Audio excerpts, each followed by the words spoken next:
Sahabat senior yang diberkati Tuhan, salam sehat untuk kita semua. Bersyukur pada hari ini dapat kembali menyapa para sahabat senior dalam acara kita Jendela Hati. Saya Pendeta Arlianus Larosa.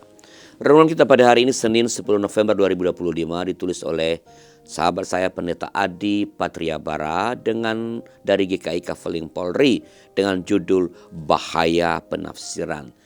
Dilandaskan pada surat 2 Petrus pasal yang pertama ayat 16-21. Mari kita berdoa.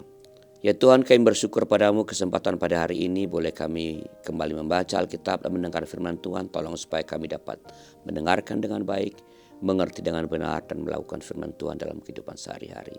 Dalam nama Tuhan kami Yesus Kristus. Amin. Kita akan membaca 2 Petrus pasal 1 ayat 20 yang menjadi pusat dari permenungan kita pada hari ini. Saya bacakan, dengarkanlah firman Tuhan. Yang terutama harus kamu ketahui ialah bahwa nubuat-nubuat dalam kitab suci tidak boleh ditafsirkan menurut kehendak sendiri. Sahabat senior, media sosial ramai dengan informasi tentang gereja progresif pada beberapa waktu yang lalu, tentu saja ramainya ya. Tidak hanya di media sosial, hal itu juga menjadi perbincangan opa dan oma dalam persekutuan lanjut usia. Ada yang sok mengerti dan menjelaskan dengan berapi-api, ada pula yang menolak ajaran tersebut. Sementara itu ada yang hanya diam, merasa bingung dan tidak memahami. Peristiwa terkait gereja progresif menunjukkan perlunya kita berhati-hati dalam menafsirkan dan memahami Alkitab. Alkitab sendiri telah menegaskan bahwa kitab suci tidak boleh ditafsirkan sesuka hati. Apakah umat tidak boleh menafsirkan Alkitab? Apakah hanya pendeta yang boleh melakukannya? Enggak juga. Setiap orang yang membaca kitab suci Alkitab bisa melakukan penafsiran. Menafsir Alkitab berarti menemukan makna dari apa yang tertulis, bukan menambahkan makna berdasarkan pemikiran kita sendiri.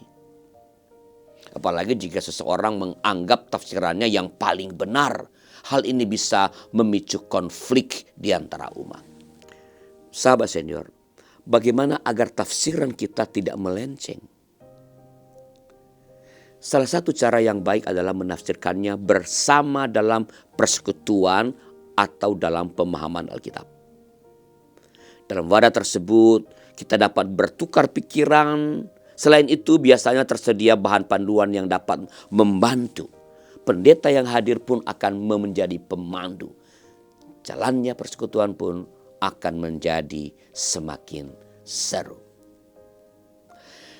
Jika ada di antara para senior yang ingin didoakan, silakan sampaikan kepada kami lewat nomor 0812 8188 9191. Mari kita berdoa.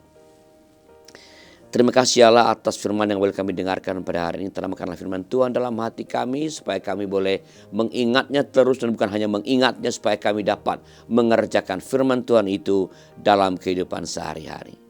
Terima kasih ya Bapa. Berkati para senior yang sedang sakit barangkali. Engkau jamah mereka dengan cinta Tuhan dan kuasa Tuhan, supaya kesembuhan boleh segera mereka alami. Terima kasih ya Bapa. Dalam nama Tuhan kami, Yesus Kristus. Amin. Demikian sahabat senior renungan kita pada hari ini. Jangan lupa subscribe, like, dan bagikan kepada sebanyak mungkin orang. Tuhan memberkati saudara.